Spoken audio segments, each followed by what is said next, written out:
What's up, guys? My name's KhaoticK. Back at you guys a little one today, coming at you guys with a video about the EUPHORIA of Pyrazolam. Yes, another entry into our EUPHORIA series on this channel. And I hope you guys stay high, stay lifted, and link in the description for my harm reduction Discord as well as my Kick and Twitch for live substance reviews. But we got to get a lot more followers before I try that. I don't want to just do it when no one's watching. There's no point. So yeah, please, subscribe and follow to my social medias, my platforms that I am on. Anyways, I hope you guys are going to enjoy this video and you got something high to get on. So anyways, let's get started. So recently I actually found another source for Pyrazolam. Pyrazolam was a very good RC benzo for me. It was just functional, not so crazily addicting either, but again, it still can be. So please watch your usage. Please don't use it too much. But Pyrazolam was the most functional, I guess, and also really good for anxiety as well.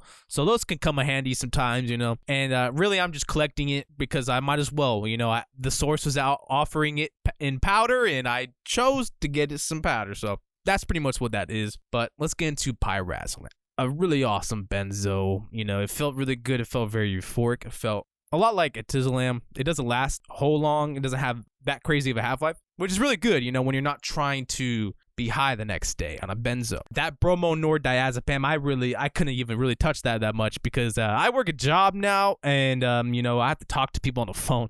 So I'm not getting this benzo to really even do it, but from what I remember, Pyrazolam was a very euphoric, similar to Pyrazolam euphoria, where it's more than, it's basically just all anxiety relief, and that is the euphoria in itself. If you don't have any anxiety, it's not really going to do that much more than just get you a little fucking tipsy. I mean, obviously in a higher dose, that's when it gets you high, but you have to take a really high dose to get high off this shit, just so you know. When you take it in a more modest dose, like modest as in like half a milligram, that shit, is more functional than anything else. So yeah. Don't be going running around, taking a whole bunch of milligrams of that shit. Unless you have a tolerance, that's the only way you can really get away with it. But taking this shit with no tolerance, please don't even fucking touch more than half a milligram. You really want to just take a low dose for your first time, just to assess how strong this shit and how pure it is. Because some of these might be a little more pure than you might think, especially by itself. Raw powder of benzo, I got Pyrazolam powder before, I got bromonor-diazepam powder, and now I'm getting Pyrazolam powder. So pretty interesting. Oh, I also had bromazolam powder. So I've pretty much had quite a lot of RC benzos,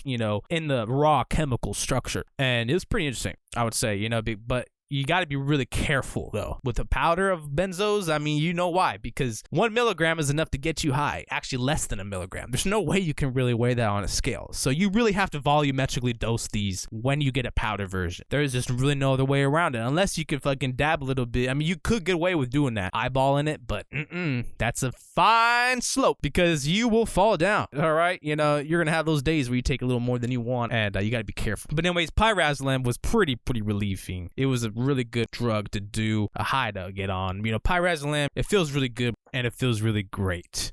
Anyway, back to the shit at hand. This drug will fuck you up, all right? Don't take it with no tolerance, really. I just really want to fuck with it. Benzos are a fine slope, man. If you're going to really do Pyrazolam, you got to be careful, all right? You just don't want to be abusing. Take it from me. This was pretty much the last drug I actually was on. The last benzo I was on before I had actually initially quit benzos. I actually did that 3 times. So just so you know, when you want to quit, you're going to have those days where you're just going to go back, all right? It's a fine slope. You find your days where you don't want to take it anymore. You finally get sick of it. And basically, this is no different than any other benzo is what I'm saying with the addiction, okay? They're all addicting. They're all bad. They're all bad, because obviously getting rid of anxiety is very addicting. It also helps you block those negative thoughts. Who wants that, all right? Basically, very, very functional, but very, very, high-inducing as well. Don't get it wrong. This shit can get you fucked up. Anyways, but yeah, Pyrazolam lasts about 6 to 8 hours. Lasts a little longer than a Xanax. I remember Xanax just not lasting very long, but this actually lasts pretty fucking long. Well, compared to Xanax, I guess. Not really that long, but you know what I mean. Anyways, yeah, this drug put me on my ass, It actually gave me not so good of a withdrawal effect, but that was because I was fighting tension, muscle tension. For some reason, I was going through this bout of really bad muscle tension. So when I had stopped using this initially, and because of the short-acting benzodiazepine effect, the withdrawal effect, hit pretty hard, and the muscle tension came right back, and I was like snapped back into my hell, my inner hell turmoil. And this shit, you know, it was relieving, but again, I was like, I knew I had to get all this shit because this is when I had started getting back into working and working out at the same time. And when you work and work out, man, I don't know what the fuck it does to you sometimes, but at least for me, it fucked my head up. So it was bad. And, you know, I really had to make sure I wasn't gonna, you know, suffer myself any longer. So I had to fight through this withdrawal. Man, this shit lasted like fucking 4 to 6 months. It didn't stop me from having to take that benzo again, though. I didn't take pyrazolam, but I took flualprazolam. If you saw my flualprazolam substance review. And I'm not so proud of having to get back onto benzos, but I was going through some bad fucking shit again. But, you know, I knew it was only temporary, so I got off that shit real quick. And then that bromonordazepam, man, that shit just lasts way too long. The half-life is way too long. I can't deal with long-acting benzos anymore. Like, I used to love flubromazepam, but not even that. I could never take that ever again. Or clonazepam, any of those hypnotic-ass drugs. Like, I just, you know, once you get more responsibilities, you don't want to be using these things. But, you know, I get it when you're bored, you know, fuck it, right? You don't got nothing, you don't got work. Man, fuck it. You can, you know, cut a few days out of your life by taking one of these, popping one of these benzos. But you gotta be careful, man. It's a fine slope. Very, very fine. Steep as like Mount Everest. You gotta be careful, okay? And to this day, I still feel like taking sometimes a dose of a benzo just because.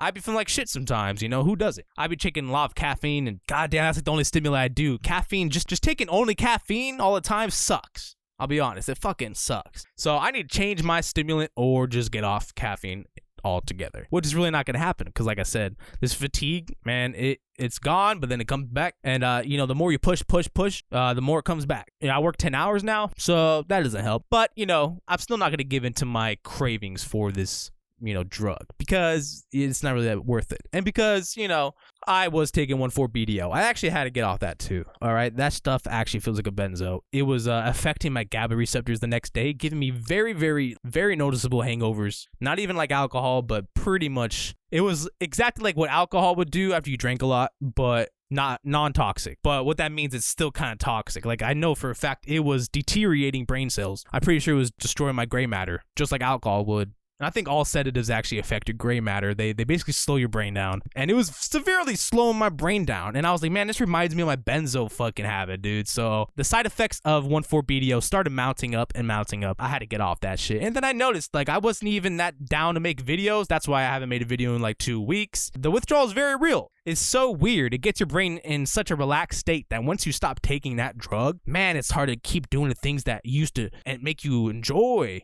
life. You know, like, even working out, it was just crazy.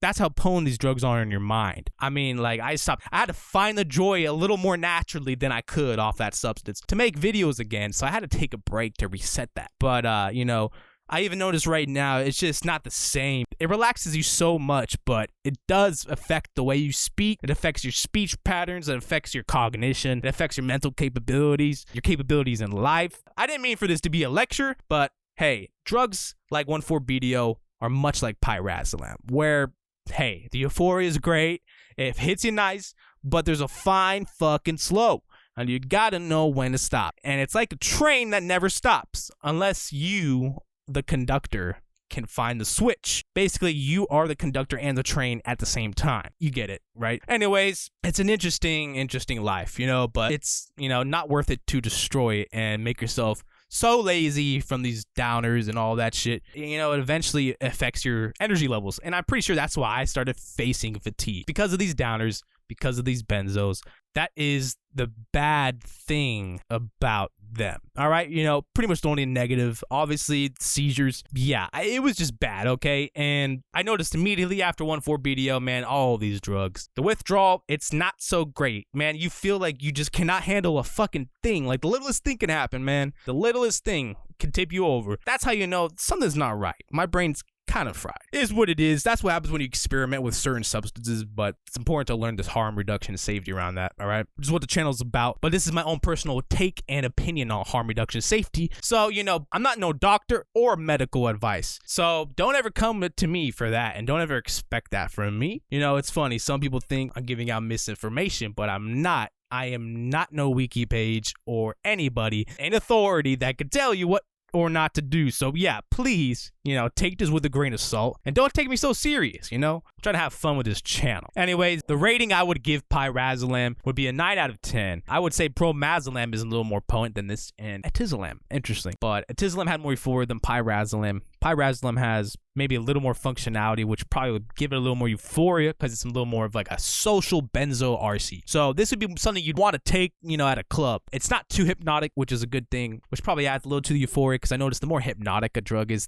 it tends to be a little more sedative. It's not so sedating, but however, please keep in mind the dosage makes the poison. So don't take a poison dose and don't take a lot, man. Don't take more than you need to. In fact, probably wean yourself off of whatever dose you're at. Why take more when you could take less and not risk so many side effects? But obviously, don't taper rapidly. If you've been using for every day for a long time, you have to consult some fucking articles about that shit. You really, really do. And you really have to make sure that you are very slowly tapering yourself. Don't ever rapidly taper yourself because, you're going to risk more side effects and risk going back on the substance you don't want to be on. So just stick to that, all right? But so if you guys enjoyed this video, please leave a like and subscribe on the video and, check out my harm reduction Discord. But please don't be coming there just for sources, all right?